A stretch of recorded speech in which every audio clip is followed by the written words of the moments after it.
Quero convidar você a ficar de pé, abrir a sua Bíblia em João capítulo 5, versículo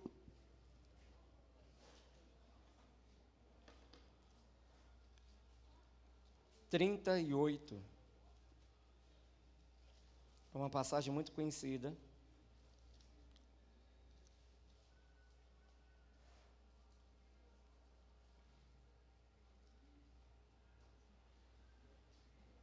É, 38 não, 8.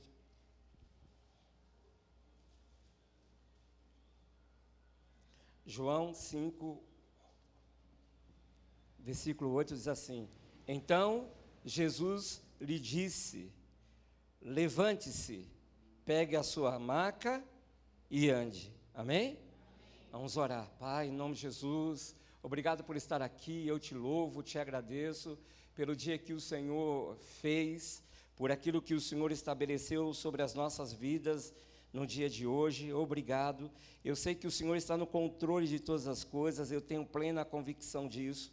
Eu sei que o Senhor está aqui operando, agindo em nós e agirá através de nós.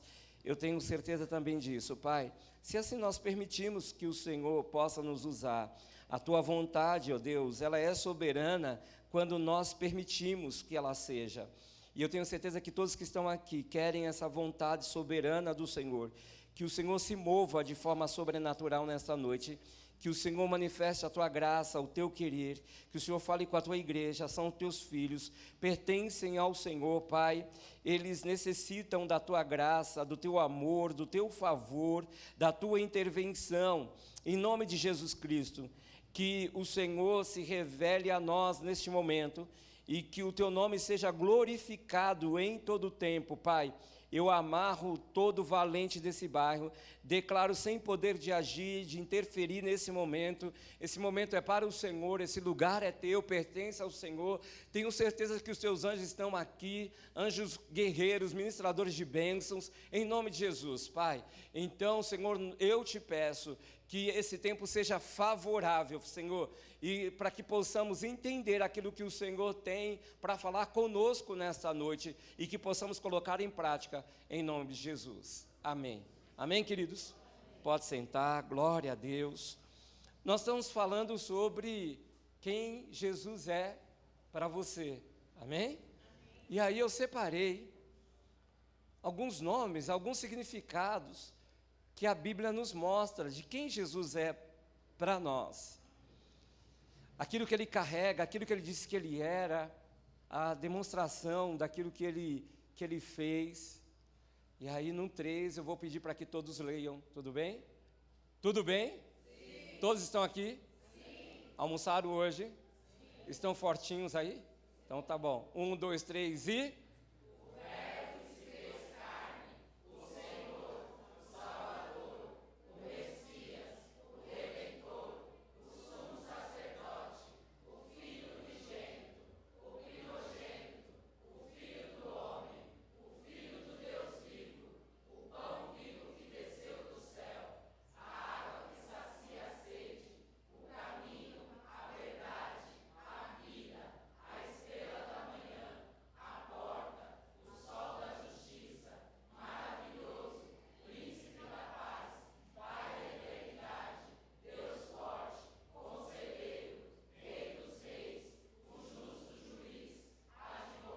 Amém? Você pode aplaudir ao Senhor, porque Ele é tudo isso e muito mais. Aleluia. Glória a Deus.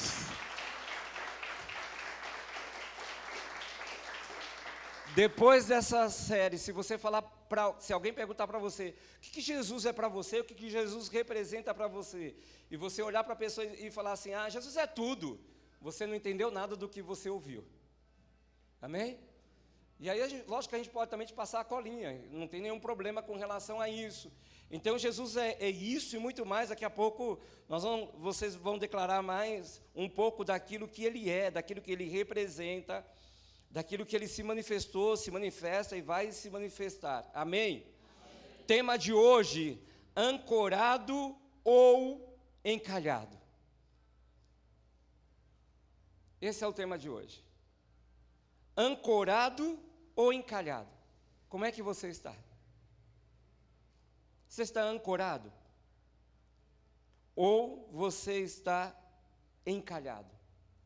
A gente aprendeu no decorrer das nossas vidas, acredito que alguém que, assim como eu, que tem 20, 25 anos, aprendeu com seus avós que encalhado é aquela pessoa que não se casou, não é verdade? Quem aprendeu assim? A pessoa ficou encalhada, não casou, coitado. Aí eu separei duas imagens de dois navios, um ancorado e o outro encalhado no lodo, e precisou de ajuda, porque todo navio encalhado, se ele não for retirado a tempo, a tendência é ele ir tombando, ele virando. E eu pesquisando, estudando sobre isso, eu falei, que coisa interessante, que um bicho como esse, tão pesado, né? Eu fiquei pensando, consegue flutuar. Lógico que tem toda a tecnologia, tudo que foi preparado para que ele assim fosse em cima das águas, a hélice que faz ele andar, e que quando ele para, ele precisa de âncora. Então ele está num porto, num lugar ancorado. Esse daqui chegou no seu destino, ou vai sair, mas ele precisa estar ancorado. E se faz necessário a âncora é importante para o navio. Agora, quando ele está encalhado, vai gerar problemas. E aí eu vi algumas imagens, pesquisando, navios encalhados que chegaram a virar, e não conseguiram tirar depois que ele virou. Então a ideia é deixar que ele afunde, e já era. Quer dizer, você imagina o prejuízo, não é? Então é muito fácil um navio encalhar, é muito fácil. E é muito fácil também uma pessoa, mesmo que já está casado, mas não é sobre isso que eu quero falar hoje, ficar também encalhado, mesmo estando casado. Porque a gente entende que encalhado na vida a dois não é aquele que não casou, é aquele que casou errado, é aquele que não esperou em Deus. Hoje nós temos pastores da internet, pastor.com, que diz que Deus não tem ninguém para ninguém. Deus não tem uma pessoa certa para... Eu falo, olha, imagina, um exemplo, uma das preocupações que nós tivemos quando nós estávamos namorando. Mesmo depois que Deus confirmou para a gente começar a namorar, mas eu vejo alguns hoje, alguns jovenzinhos por aí que diz que está orando com a menina, mas já está abraçando, beijando, andando de mão dadas. Nós estamos fazendo corte, isso é muito bom, isso não é brega, isso não é ultrapassado. Isso significa que estão colocando limites, e que eles querem em Deus vivenciar alguma coisa. Então a gente vê alguns que dizem assim, nós estamos orando, e quando a gente olha as fotos na rede social, a gente tem dúvida se de fato estão orando, porque a foto não diz que eles estão orando, e que eles estão já se pegando. Mas eu não quero que você veja o se pegar de uma forma pejorativa, que já estão se atracando, que já se ancoraram, né? Então a gente teve toda uma preocupação, mas a preocupação não foi só para Deus dizer sim, pode namorar. A preocupação era para que pudéssemos chegar num destino, entre aspas, no início de um grande destino, que era o altar de Deus.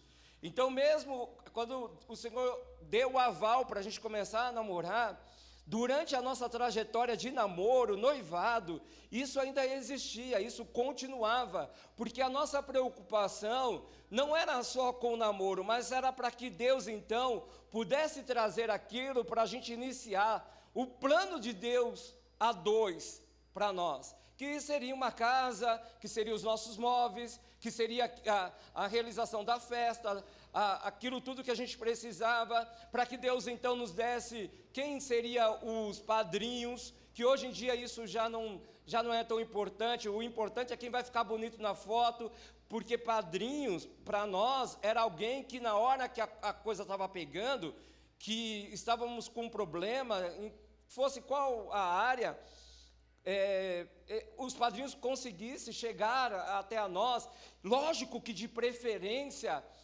cristão. Por quê? Porque iriam orar por nós, que não iriam só ouvir as nossas lamentações, mas que iriam orar pela gente, aconselhar a gente à luz da palavra, na direção de Deus. Então toda essa preocupação nós tivemos, e hoje nós vemos os namorados preocupados com a festa, com o vestido. Deve ter essa preocupação, mas ela não pode ser o ápice do momento que vai se dar o início. A preocupação tem que ser literalmente a vontade de Deus, porque mesmo Deus preparando, a coisa pega. Mesmo Deus preparando um para o outro, a coisa pega. Por quê? Porque somos seres humanos, raça caída, cheio de pecados, cheio de deformações. Então mesmo Deus olhando e dizendo assim, tem propósito, vou juntar os dois e estamos aqui hoje. O propósito era esse, era El Shaddai. Quando tudo começou, com o início do namoro, nós não sabíamos disso. Mas o propósito maior não era inicialmente as filhas, não era inicialmente a casa, mas é isso que nós estamos vivenciando hoje. Você estava ligado no propósito da união a dois que Deus tem, porque o casal está pastoreando uma igreja, está cuidando de pessoas, está cuidando de casamento, está cuidando do solteiro, está cuidando da criança, do jovem, do mais velho, está aconselhando segundo a palavra de Deus e também as experiências que nós temos, e na individualidade, o cara como marido, como pai, com a bispa com a mulher, como ser a esposa, a mãe, e também, porque não, a filha que continua sendo. Então, só se pensa naquilo que é a festa do casamento, naquilo que são as fotos são importantes, a gravação, a filmagem é também importante, vai marcar o início de algo, é um registro, é algo histórico do casamento, que se ele durar para sempre, sempre existirá. Se ele não durar, se esse casamento não durar até que a morte separe um do outro, aquelas fotos bonitas, aquele investimento caro, serão todos rasgados e queimados no fogo. Por quê? Porque o casal se separou. E aquilo mais não faz mais parte. Então todo investimento financeiro, todo 18 mil, 20 mil, 25 mil, que alguém possa investir numa festa de casamento, é que o fogo consome. Nós cantamos hoje isso aqui. Fogo consome. Então cada passo que nós estamos dando no Senhor, ele é importante. Ele precisa ser valorizado, cuidadosamente amado. Cada palavra, cada promessa de Deus. Como é que eu gero uma promessa de Deus para a minha vida, para a minha casa, para a minha família, para a igreja? Eu gero ela em amor. É quando a gente pega a criança, e quem é pai e mãe sabe muito bem disso, quando nasce o primeiro, principalmente o primeiro, porque está ali iniciando, não estou falando que o segundo não tenha, mas o primeiro é o ápice da realização. Então você pega a criança no braço e você fala, meu Deus. Aí cada um fala assim, tem o nariz de fulano, não parece com ciclano. Não parece com ninguém, tem carinha de joelho, né? Mas a gente fala assim, aí parece, olha a sobrancelha, não tem nem sobrancelha direito. Aí a gente fala assim, a sobrancelha é do pai, o cabelo é da mãe, olha a boca é do... Aí a gente começa a criar um mutante já. Não, porque a boca é do avô, não, as orelhas da avó, e por aí vai. E a mãe fica irritada, porque a mãe quer que pareça só com ela, e não parece com ninguém. E aí começa uma briga já na maternidade. Ou eu estou falando alguma besteira? Não estou, tenho certeza disso. Então, como é que você está? Você está ancorado ou encalhado? É uma palavra para você refletir. Mas não só refletir, porque tem gente que fica refletindo, né? E depois que você refletiu, ontem eu sentei com uma pessoa, com um homem sábio, inteligente, e eu ouvindo algumas coisas sobre oportunidade. Ele falava comigo sobre oportunidade. E eu fiz várias perguntas. Eu cheguei com pressa na casa dessa pessoa, muita pressa, porque eu tinha um compromisso 10 horas, 10h, 10h30. E aí, ele falou algo para mim que eu já sabia. Ele disse: bispo, a pressa é inimigo da perfeição. Eu falei: então tá bom. Então, eu tinha aceitado um café, só o café, um cafezinho. Eu falei: então eu vou tomar meu café sentado, tá bom? Mas eu preciso sair daqui, eu vou estar com pressa, mas sentado, tudo bem? Falei para a pessoa: eu estou com pressa, vou estar com pressa, mas tomando meu café e sentado, tudo bem? E eu comecei a ouvir o que ele estava falando sobre oportunidade. Quando as oportunidades surgiram na vida dele. E aí eu falei assim: deixa eu aproveitar esse momento. Esse momento para mim é aprendizado. Aí eu perguntei: como é que o senhor soube? Como é que o senhor soube que era um momento? Porque eu tenho certeza que assim como eu, você às vezes não sabe quando chega um momento. Você não tem clareza. Porque nem sempre a oportunidade está ligada a dinheiro. Nem sempre a oportunidade ela está ligada a ideias. Às vezes é uma pessoa. Às vezes é uma situação não tão boa, não favorável. Conversando essa semana com alguém, e a pessoa me contando um sonho, ele disse assim, que num sonho ele falava para alguém: que bom que eu não aceitei aquele emprego que você me sugeriu, porque olha onde eu estou. Então, às vezes algumas fatalidades, elas são boas, elas não são ruins. Algumas fatalidades, se você entender de fato, você não vai ficar encalhado, você vai ficar ancorado diante de algumas fatalidades. E aí, quando essa pessoa estava contando para mim sobre esse sonho, aí eu falei: Deus, obrigado. Porque a pessoa estava contando um sonho para mim, mas Deus estava falando comigo. E eu falei: nossa, quantas vezes eu reclamei, eu achei ruim, quando alguma coisa não deu certo, quando eu encerrei algum momento que para mim não era para ter encerrado. Eu não estou falando que isso é 100%, entenda isso. Mas se eu tivesse ficado, se a pessoa tivesse ficado na minha vida, se eu tivesse ficado naquele lugar, se eu tivesse ficado celebrando aquilo, provavelmente eu não estaria hoje aqui, vivenciando o que Deus tem para a minha vida. Então, eu sei que não é fácil saber qual é o momento de oportunidade, mas nós temos o Espírito Santo, que a palavra do Senhor nos diz que Ele nos guiará em todas as coisas. E o problema é que nós o rejeitamos. O problema é que nós não o valorizamos.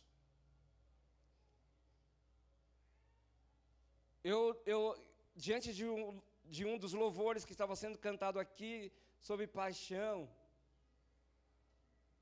eu falei para o Senhor: Senhor, de fato que essa canção seja uma verdade para a minha vida, porque eu entendo que eu não posso só ser apaixonado, te amar, e não amar aquilo que o Senhor tem.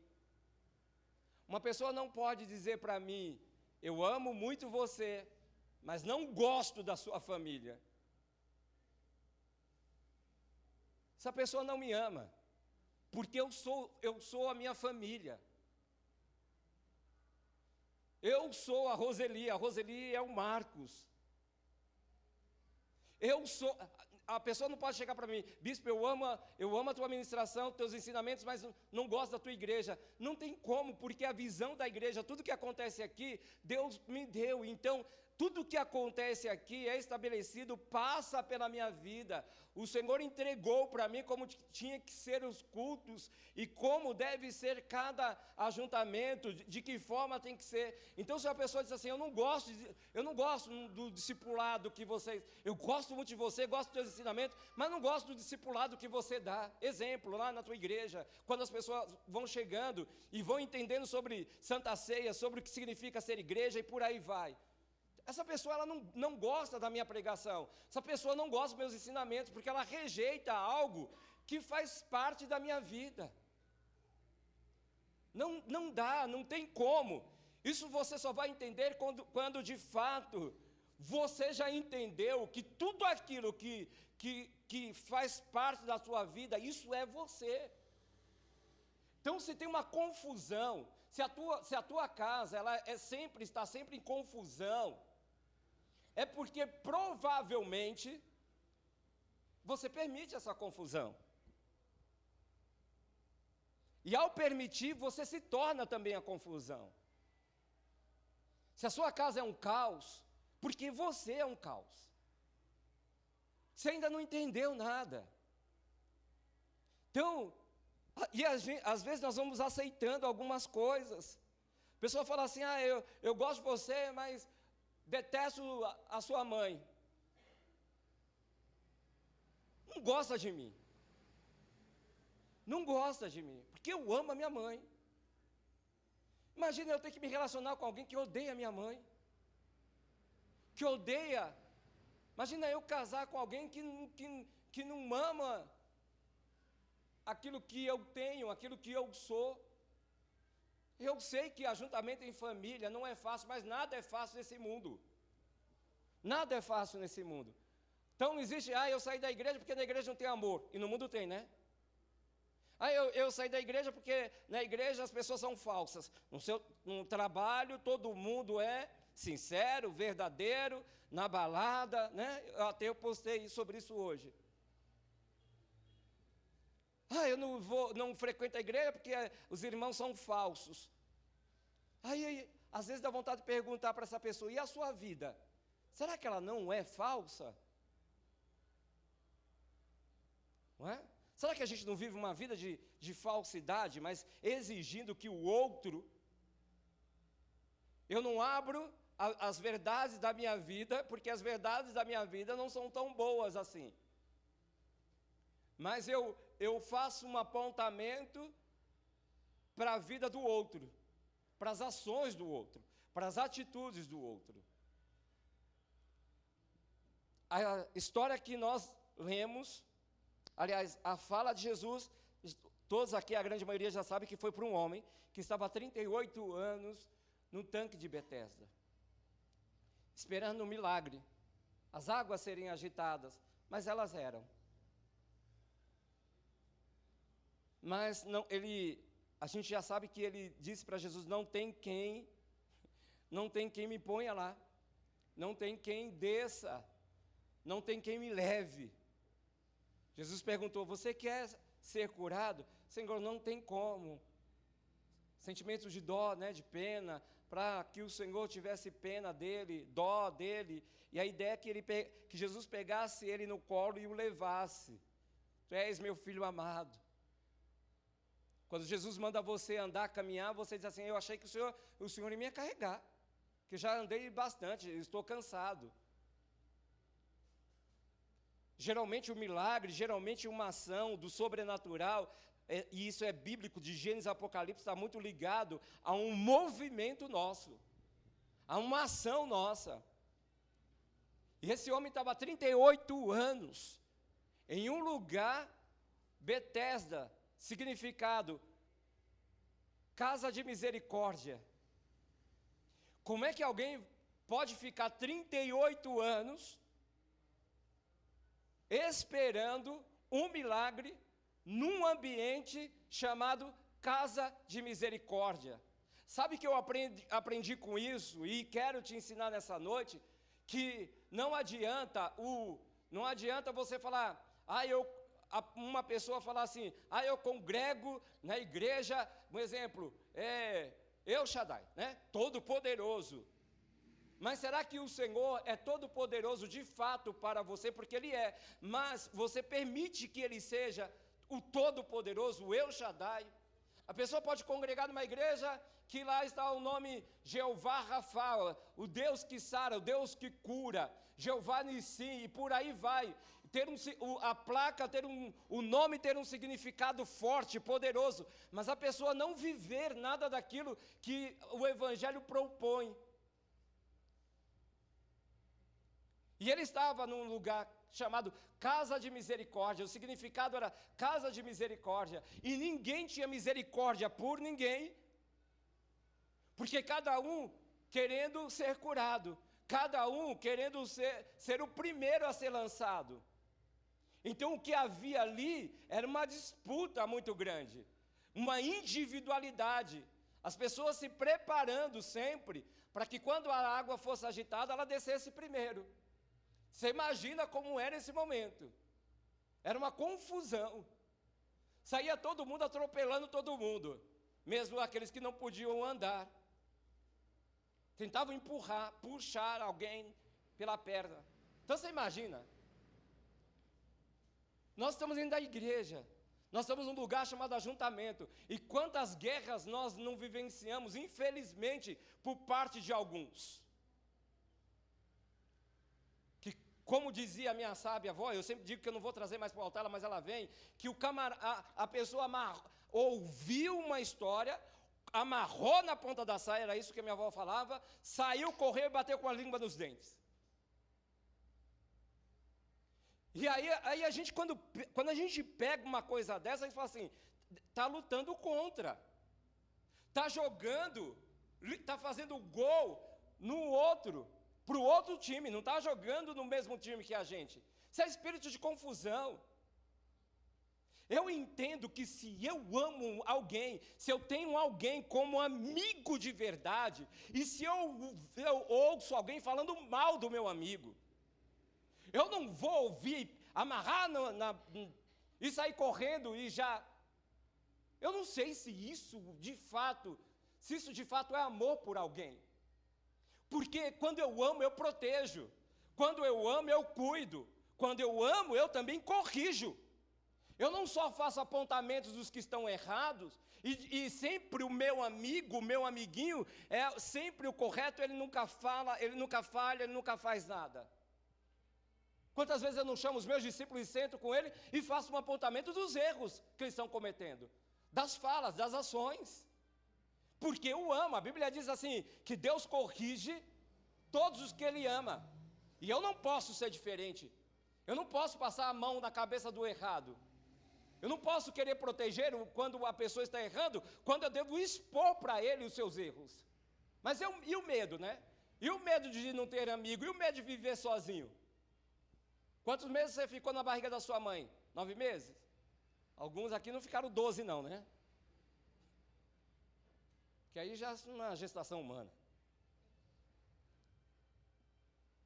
Sabe, e tudo isso vai ancorando? Não, vai encalhando.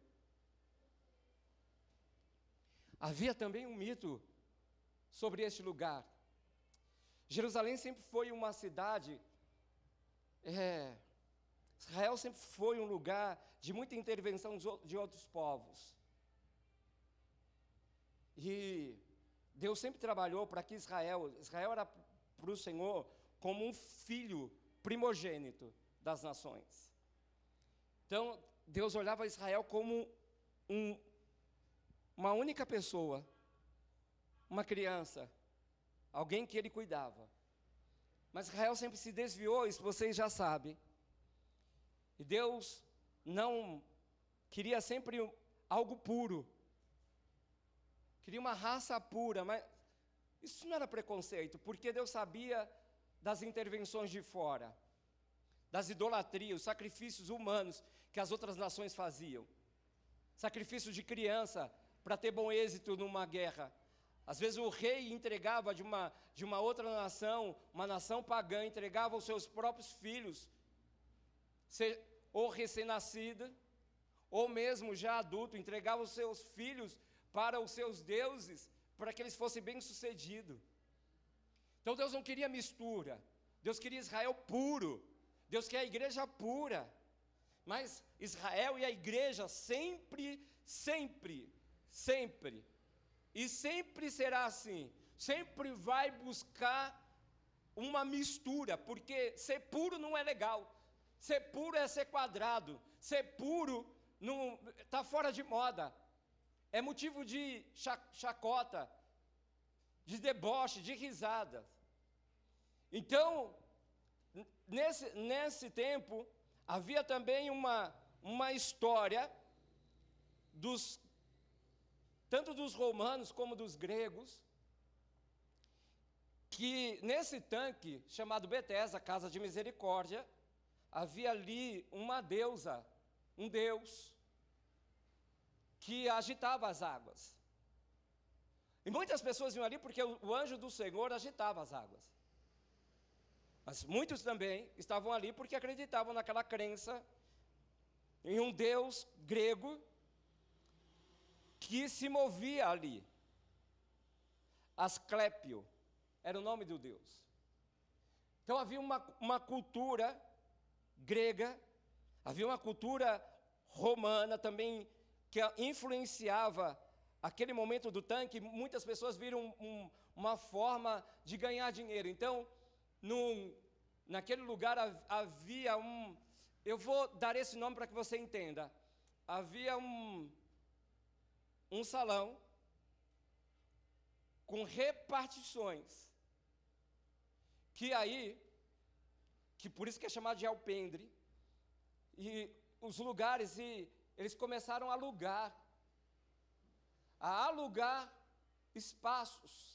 Então, as pessoas mais ricas, que tinham alguém doente na sua família, que acreditava, não que o anjo do Senhor ali se movia, mas que havia de fato ali um Deus que se movia ali também. Então, contratava alguém para ficar ali com o seu familiar doente, pagava para essa pessoa e também pagava pelo espaço, pelo melhor espaço. Então, você imagina que quem era pobre estava na última fila, porque não tinha dinheiro para pagar. Então, se não tem dinheiro para pagar,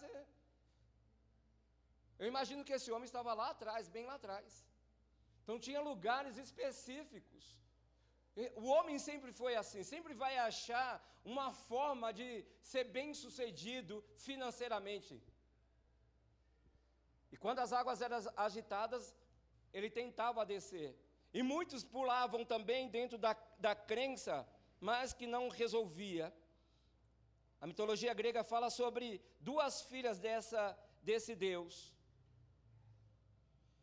que é Higeia e Panaceia.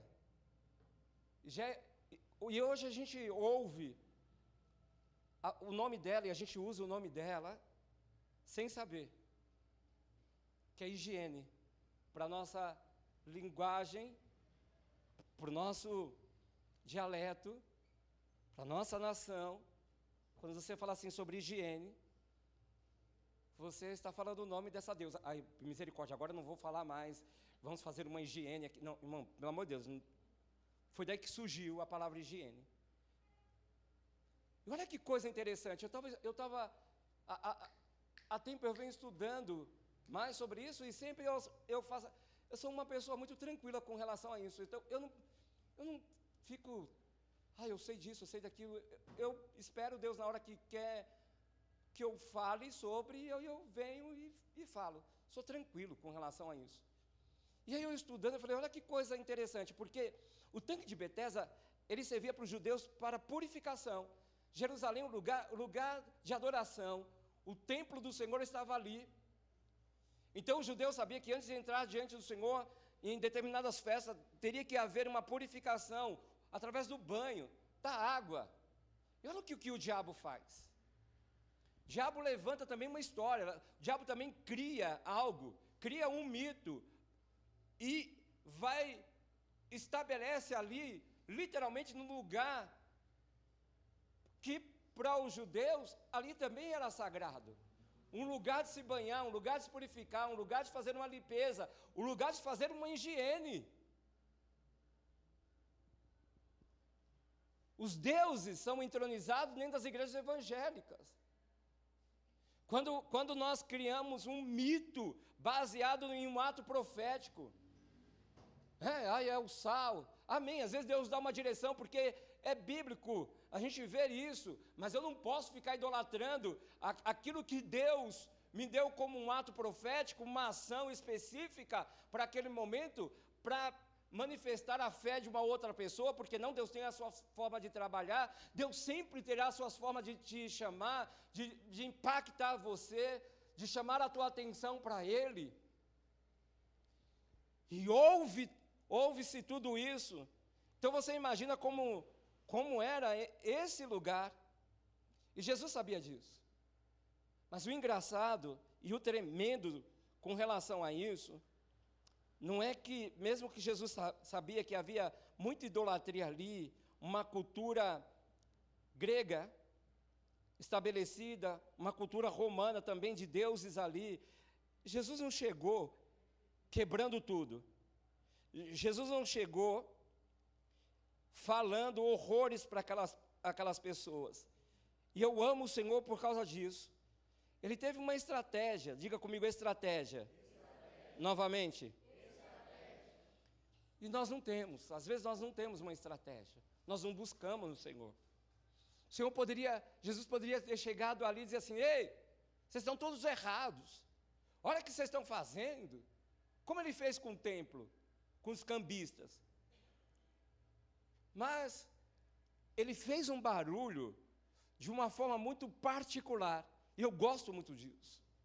Quando a pessoa pensa que eu nem estou, eu já cheguei faz tempo. Antigamente eu fazia muito barulho, porque eu achava que o barulho era importante. E aí, de um tempo para cá, eu decidi que eu não farei barulho. Não farei de fazer barulhos, ou um barulho, para chamar a atenção. Jesus vai até ele e diz assim: toma a tua cama, ou o teu leito, ou a tua maca, e anda, não é isso? Foi isso que Jesus falou? Mas isso não foi a primeira coisa que ele falou. Ele disse: levante-se. Isso está relacionado a uma ação. Ele não estava ancorado, ele estava encalhado. Bora, levanta. Você está encalhado nisso aí há 38 anos. Vamos. Bora, levanta. Bem de uma forma pernambucana. O camarada levantou, deu um salto. Agora ele disse: pega aquilo que te deixou, que você usou para ficar encalhado nesse lugar durante 38 anos. Coloca isso nos teus ombros. Vamos, amarra isso aí. Pega isso e vai. E vai para aquilo que eu tenho para você. Sabe, essa palavra de hoje, ela é muito séria se você de fato entender. Encalhado, o significado fala que a embarcação, quando o navio está encalhado, é que a embarcação está a quilha, enterrada no lodo ou na areia, sem poder movimentar-se. A Bíblia chama o pecado de lamaçal, a Bíblia chama o pecado de lodo. Ancorado significa o mesmo que aferrado, aportado, atracado. O navio está atracado no cais, ele está ancorado. E às vezes, não vai, a ideia às vezes vai, a situação, o momento vai ser como se você estivesse encalhado. Mas aí você sabe que em Deus, em Jesus, se de fato você está nele, você não está encalhado. Mas vamos ver algumas coisas que faz você entender nessa noite se você está ou não encalhado ou ancorado. Diga assim comigo: ancorado ou encalhado? Quem são os cristãos? As pessoas que estão encalhadas dentro das igrejas. São aqueles que não procuram conhecer o seu Senhor e Salvador Jesus Cristo. Não procuram, vem só o culto. O culto foi bom para ele. O culto foi tremendo. O culto foi maravilhoso. Me arrepiei. Olha, faz tempo. Olha que eu não me arrepio. Hoje foi forte. Foi forte ou foi verdadeiro? Eu costumo dizer que aquilo que é forte me sustenta. Aquilo que é verdade me liberta. Amém? Vamos lá? 1, 2, 3 e... Aquilo que é forte me sustenta. Aquilo que é verdade, aquilo que é verdadeiro, me liberta. Não esqueça disso. São aqueles que não procuram conhecer ao seu Senhor e Salvador Jesus Cristo. Estão só no movimento. Oh, que legal. Eu gosto dessa igreja porque tem jovens. Eu gosto dessa igreja porque as irmãs são unidas. Tem comunhão. Eu gosto dessa igreja porque o pastor é legal. Eles gostam de tudo que é humano, que a igreja possa ter ou proporcionar para ele, mas ele ainda não procurou conhecer Jesus. Porque uma hora essas pessoas vão deixar de ser legais. Nem todo mundo é legal todo o tempo. Nem todo mundo está sorrindo todo o tempo. Nem todo mundo acorda de bom humor todo o tempo. Se é assim como você me ensina o segredo. Se tem um dia que você pula da cama, se você pula todos os dias da cama e diz assim, ai que maravilha, levantei para trabalhar, que bom, vou pegar um ônibus lotado, vou fazer 3 baldeações, né? Vou enfrentar o meu chefe dramático. São aqueles que ouvem constantemente e não colocam em prática. Pessoas encalhadas são essas. São aqueles que ouvem a palavra e brincam com a palavra e sem perceberem, eles também zombam de Deus. A Bíblia diz que de Deus não se zomba. Zombar aqui não significa que você dá risada. É quando você ouve, você sabe aquilo que você tem que fazer como cristão, como luz e sal dessa terra, e você não faz. Você está zombando de Deus. E quem faz isso? Aí você pode me responder, o diabo, né? Não, as pessoas. Olha lá o cristão, diz que é crente, ó, que vai na igreja. Se ele é crente, eu também sou. Se ele vai para o céu, oh, maravilha, eu também estou indo. Zombaria com o nome de Deus por causa do seu comportamento. São aquelas pessoas que levam uma vida cristã sem compromisso. Elas ofertam, dizimam quando querem, elas vêm ao culto quando querem, elas tomam ceia quando elas bem querem. Afinal de contas, eu tomei mês passado, não tem problema se eu ficar 2, 3, 4, nem procura a igreja, os pastores, a liderança para dizer assim, eu estava trabalhando, foi ceia, estava trabalhando, não posso ficar. Tem como vocês me darem ceia? Lógico que tem, trabalho, eu estava doente, com um familiar enfermo, eu estava cuidando desse familiar, eu estava de plantão, e aí por aí vai. Não é estar viajando, foi de férias, não.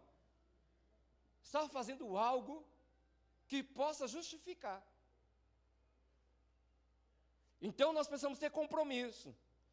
Pessoas encalhadas são aqueles, dentro das igrejas são aquelas, ou aqueles que não têm uma vida de oração, de leitura da palavra, não jejuam, não se envolvem com as causas do reino de Deus, dizem que amam ao Senhor, que são apaixonados pelo Senhor, mas não se apaixonaram por nada daquilo que Ele tem.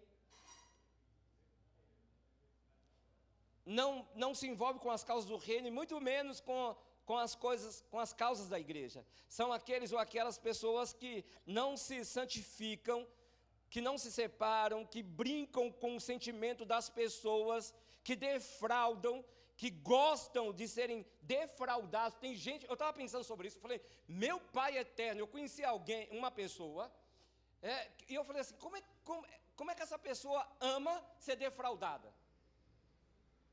Que isso faz bem para a carne. Não importa se o outro está brincando com o meu sentimento. Mas aí, quando eu estava pensando sobre isso, essa semana sobre alguém está brincando com o sentimento de fulano. Eu tenho certeza que um dia você já falou ou já ouviu isso. Fulano está brincando com o sentimento de ciclano. E aí eu parei, eu falei, será que o fulano de fato, é ele que está brincando com o sentimento dela, ou é ela que está brincando com os próprios sentimentos dela mesma? Porque não importa se não vai dar em nada, não importa se não quer nada comigo, não importa, o importante é que está falando alguma coisa que eu quero ler, isso faz bem.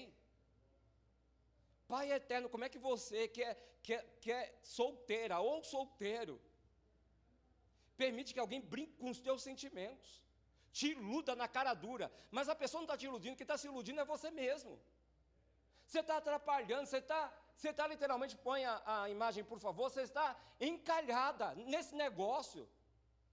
Não está vendo que o menino não quer nada com você? Não está vendo que a menina não quer nada com você? Porque se quisesse de fato, já tinha chegado junto, já tinha falado alguma coisa. Eu cheguei e disse assim, amo você, mas eu não te amo, mas eu amo você. E não importa daqui para frente o que você vai falar, que você me quer como amigo, tem problema, eu estou pronto para ouvir tudo isso. Mas eu não vou sair, eu vou orar, hein? E Deus vai responder a minha oração. E a minha oração era, Deus, se eu ainda tenho crédito contigo. Brincadeira, nem sabia orar direito, coitado. Não é? Ama brincar. A gente ouve o tempo todo, se valoriza, se valoriza. As pessoas estão dentro das igrejas e não estão auto se valorizando. Gostam de chegar sempre no limite para ver o que acontece. Sansão fez isso o tempo todo. Ah, não, é que se você me amarrar, aí eu perco a força, falando para Dalila. Aí Dalila amarrava as mãos dele. Ah, se você fizer isso, aí eu vou perder a força. E aí Dalila fazia. Deus tinha um grande projeto para ele. Ele brincando, chegava sempre perto do limite, até que um dia ele falou assim, o segredo está no meu cabelo, não pode passar navalha. Foi santificado, foi consagrado. Deus disse que não podia. Só esperou ela dormir. Ela preparou o momento do sono. Ela deu o chazinho para ele relaxar e descansar. A gente às vezes está assim. Eu falo, meu Deus do céu, o povo que gosta de se defraudar. Isso, defraudar. Ou povo crente que adora uma defraudação. Me dá uma aí, é igual pizza, meia calabresa e meia mussarela, né? Me dá aí uma defraudação para viagem, uma para agora, vou comer um pedaço agora, levar um para a semana. Quem quer algo sério com alguém, a primeira coisa que vai fazer é dizer assim, vamos orar. Não é assim, vamos ver. Não existe um ficar dentro da igreja. Fica com um, fica com outro, daqui a pouco está manchado. Só no mundo físico, não no mundo espiritual também. Está impedindo o agir de Deus. Quando eu sempre converso com um solteiro com relação a isso, eu digo assim, ó, cada vez que você está vindo, cada vez que você encontra no seu caminho alguém que você não deveria se relacionar, alguém que você não deveria namorar e você namora, você literalmente faz isso. E atrasa o plano de Deus. E aí depois não dá certo, aí sai cheio de traumas, falando que na igreja ninguém presta, mas ouviu o tempo todo, desejou ficar encalhado ou encalhada, naquele negócio, só por causa de um beijo, um abraço, ouvir eu te amo, ai como você é lindo, como você é linda, tem gente que adora isso. O ego, tem que massagear o ego do camarada o tempo todo. Isso para mim é uma pessoa doente, que eu tenho que sempre ouvir que é lindo, que é maravilhoso, que canta bem, que toca bem, que prega bem. Isso essa pessoa precisa de um médico urgente. E precisa colocar a sua vida em Deus para ser tratado, ser curado. Tem uma deformação dentro de si. Tem um problema grave dentro de si. Está encalhado. E está encalhando o meio mundo.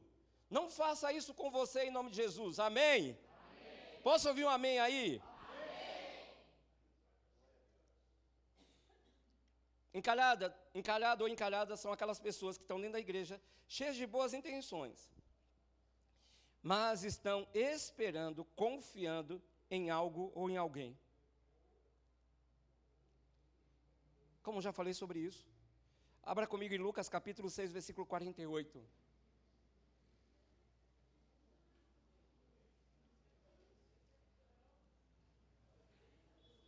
Quando o navio levanta a âncora, é porque ele vai para o alto mar, amém? Lucas, Evangelho de Jesus, segundo Lucas, capítulo 6, versículo 46 e 49. Lucas 6, aí versículo 46, depois o 49.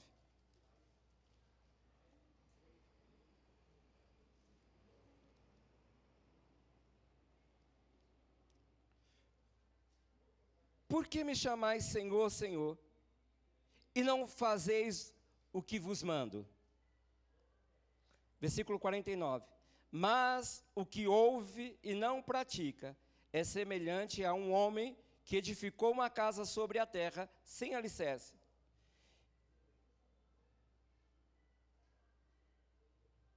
E arrojando-se o rio contra ela, logo desabou, e aconteceu que foi grande a ruína daquela casa. Quantas pessoas eu já conheci nessa trajetória cristã, de caminhar com Jesus, que hoje estão piores do que quando conheceram Jesus, quando chegaram numa igreja. Porque alguém fala assim, não, fulano só não está indo para a igreja. Não, renunciou a Jesus. Voltou por lamaçal. Voltou e ficou encalhado. Existem só dois movimentos. Existem só dois movimentos que você pode fazer. Ou você vai para frente ou você vai para trás. Aí você pode dizer assim, não, eu estou parado no meio. Eu quero dizer que todo mundo vai passando. Então, mesmo que você parou no meio, não continuou, uma hora você ficou para trás. Olha o que a palavra nos ensina, olha o que o próprio Jesus nos ensina. Que quando você ouve e não pratica, você é semelhante a uma casa. Você está construindo uma casa sem alicerce, sem base, sem estrutura. Aí depois começa a culpar, porque ninguém me ajuda, porque ninguém me apoia, porque ninguém me visita, porque ninguém me liga, porque ninguém fala comigo, porque isso, porque aquilo outro. Eu nunca... O povo para aclamar mais a luta do que ao Senhor, para supervalorizar as tempestades da vida. Não existe um povo que faz isso tão bem feito como nós, que servimos ao Senhor, que damos ênfase à luta. Eu não estou falando que você não possa falar sobre o seu problema, não é isso. Eu estou falando sobre supervalorizar, exaltar, glorificar o seu problema. Está ouvindo as ministrações, está colocando em prática. Quando vem o temporal, a casa não cai. Só cai porque não firmou as suas bases em Cristo. Não edificou a sua casa espiritual em Cristo. Não construiu em Cristo, mas chamamos Ele de Senhor, Senhor, mas não fazemos o que Ele diz, porque o que Ele fala muitas vezes não é bom, não é perfeito, não é agradável. O que é agradável é aquilo que eu quero. Então, quando Ele vem e Ele diz algo, é engraçado que as nossas orações é sempre assim, Senhor, eu preciso de um emprego, e eu preciso que o Senhor proporcione para mim de segunda a sexta, das 8 ao meio-dia.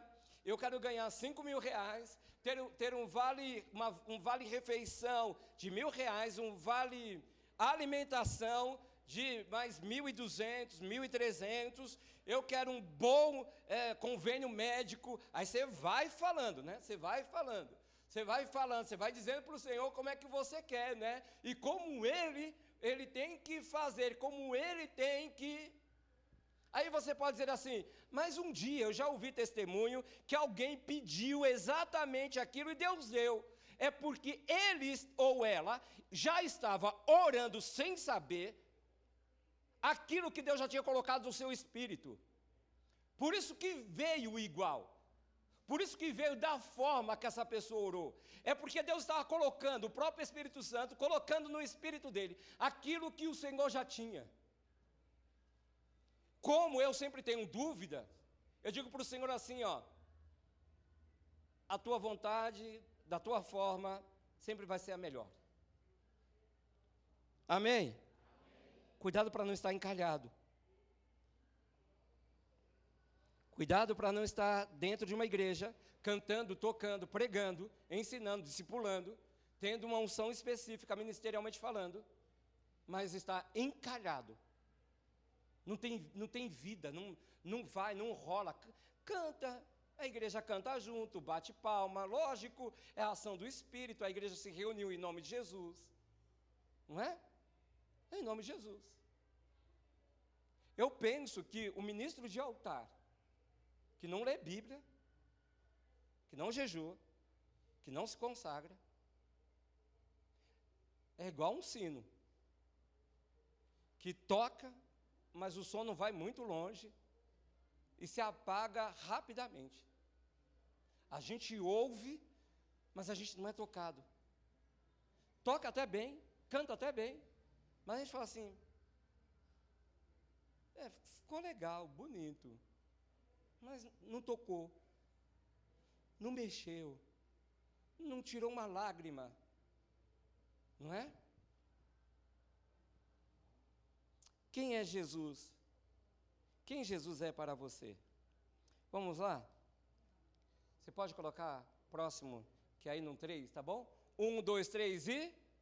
Misericordioso, o perdão, o amor de Deus revelado à humanidade, luz do mundo, a raiz de Davi, mestre, homem de dores, o crucificado, o ressurreto, o resgatador, o alfa, o ômega, o princípio e o fim, o amado, a imagem do Deus invisível, o leão da tribo de Judá, o cordeiro de Deus, o sumo pastor, o rei da glória, aquele que há de vir, a pedra de esquina, o carpinteiro, o servo, o enfermo, o Emanuel, a videira, o libertador, a rocha, aquele que batiza com fogo, o autor da nossa salvação, a sombra do onipotente, onisciente, onipresente. Amém? Você pode aplaudir ao Senhor por isso.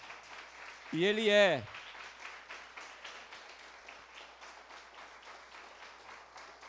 Aleluia. Lucas capítulo 6, versículo 46.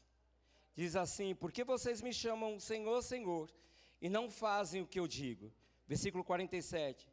Lhes mostrarei a que se compara aquele que vem a mim, ouve as minhas palavras e as pratica. É como um homem que, ao construir uma casa, cavou fundo e colocou os alicerces na rocha. Quando veio a inundação, a torrente deu contra aquela casa, mas não a conseguiu abalar, porque estava bem construída, firmada, alicerçada.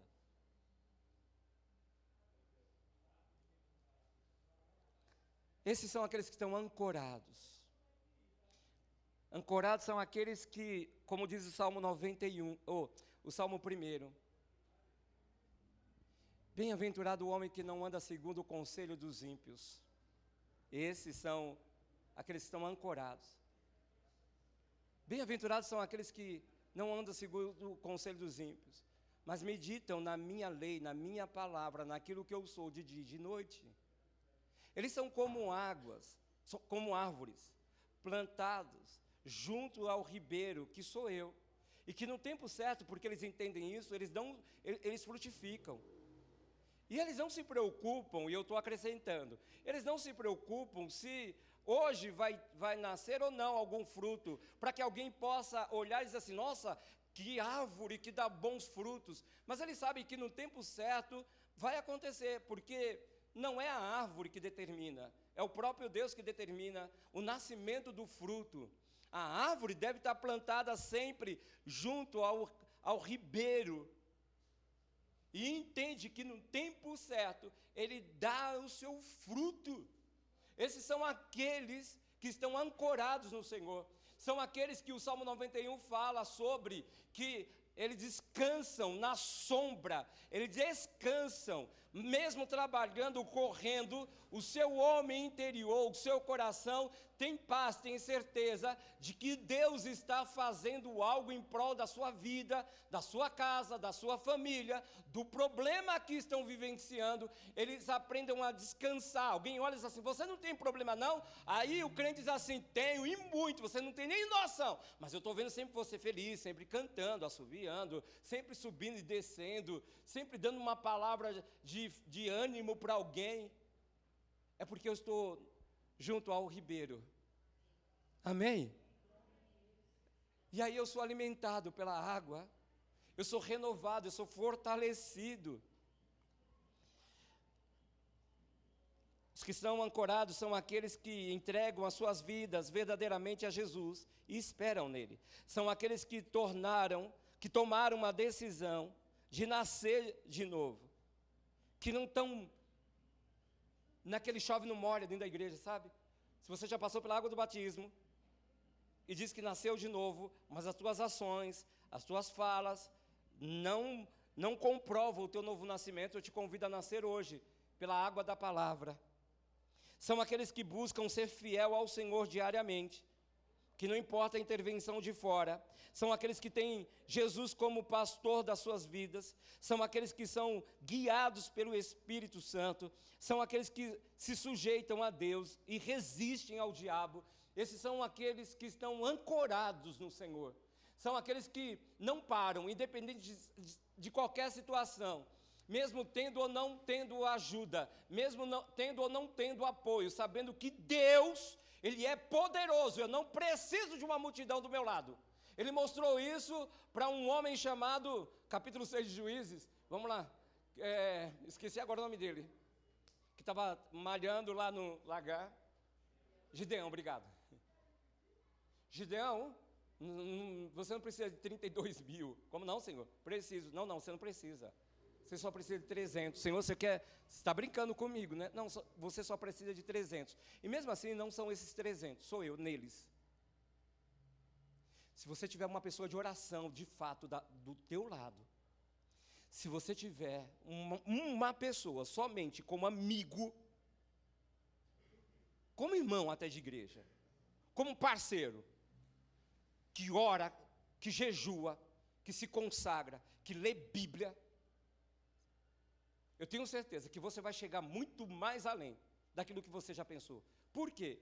Porque essa pessoa, ela muitas vezes vai fazer o papel do próprio Deus aqui na terra. Ela vai fazer o papel do próprio Espírito Santo.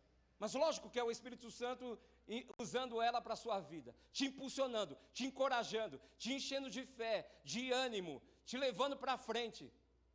Você quer ter 400, 500 pessoas, ninguém que ora por você, ninguém que jejua por você, você está encalhado.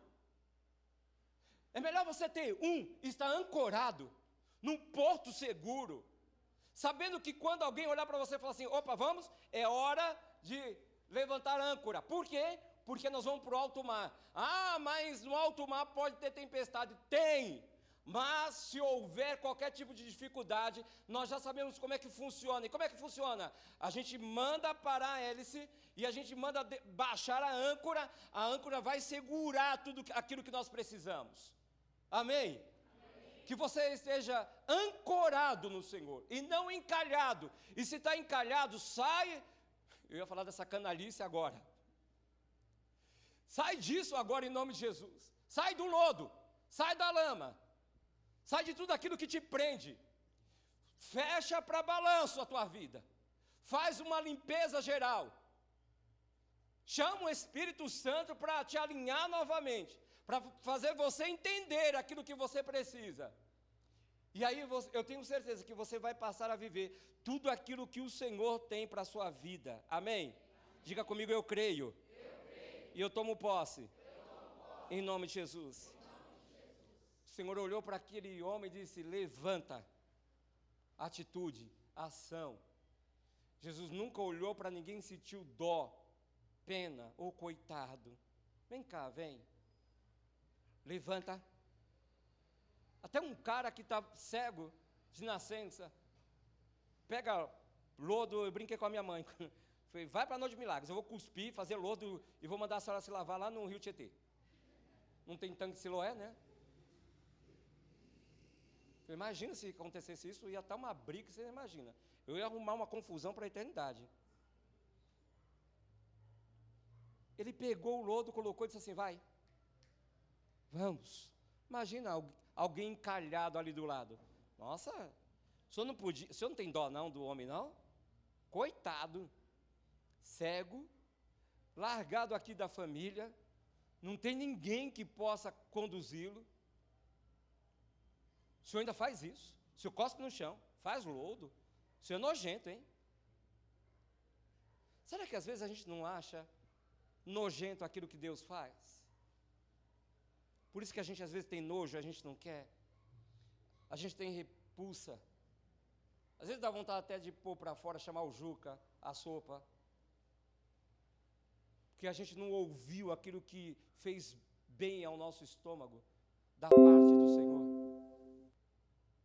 Tome muito cuidado, não seja um cristão encalhado. Ele disse: vá embora, sai daqui. E houve um barulho intenso, e ele também se retirou, mas tenha certeza que esse homem começou a falar daquilo que aconteceu na vida dele, e multidões começaram a procurar Jesus. E eu acredito que é isso que precisa acontecer com a sua vida, e também com a minha vida. Eu constantemente estou sempre preocupado, falando: Senhor, eu não ganhei ninguém para o Senhor. Eu não falei ainda do teu amor essa semana para ninguém. Eu tenho essa preocupação de evangelizar alguém. Sempre tenho essa preocupação de mostrar Jesus para uma pessoa. Não é porque eu sou bispo, é porque Jesus é muito bom para mim. Ele libertou a minha casa, Ele curou a minha família. Era todo mundo louco, todo mundo desviado, não era nem da vontade, desviado, sei lá, do plano original de tudo. O Senhor entrou na nossa casa, curou a minha mãe, tirou um espírito de loucura dela, alinhou todo mundo. Vamos, eu tenho chamado, ninguém dá nada por você. A nossa casa era a mais pobre da rua, e era mesmo. Minha casa tinha cada buraco, chovia mais dentro do que fora. Minha mãe colocava uns plásticos grandes, pretos assim, porque meu pai nunca terminava, né? Nunca terminava aquela casa. Não tínhamos móveis porque minha mãe quebrava tudo, então não adiantava comprar nada. Passando necessidade, os vizinhos tendo que dar alguma coisa para a gente comer, mas o Senhor dizendo assim: eu tenho um plano com essa casa, mas a gente não sabia. Eu tenho um plano nessa casa, uma vai ser diaconisa, o outro vai ser bispo, o outro vai ser pastor, o outro vai ser evangelista. Não é segundo que as pessoas, o problema é, você fica ancorado porque você está muito preocupado com aquilo que as pessoas estão olhando e dizendo algo que sobre a sua vida, ao teu respeito, e uma coisa que não é legal, e aí você fica preocupado o tempo todo, o que as pessoas vão pensar de mim, que imagem eu estou passando para as pessoas, quando a tua preocupação essa preocupação deveria ser com o Senhor. Como é que o Senhor está me vendo? Como é que o Senhor me enxerga? Estou te agradando? Que nota eu tirei hoje? Fiz tudo certinho, Senhor? Se não tirei, se não fiz, me ajuda, porque amanhã eu quero fazer. Essa tem que ser a sua preocupação, amém? Amém. Encalhado ou ancorado? É você que diz, não sou eu. Se de fato a sua vida está indo, prosseguindo, alto mar, aquele homem estava encalhado, literalmente. Tome muito cuidado, por um problema na sua vida, ou um sentimento, que aparentemente ela é boa, deixou você encalhado, deixou você sem viver, sem manifestar, sem dar passo segundo a vontade de Deus. Fique de pé.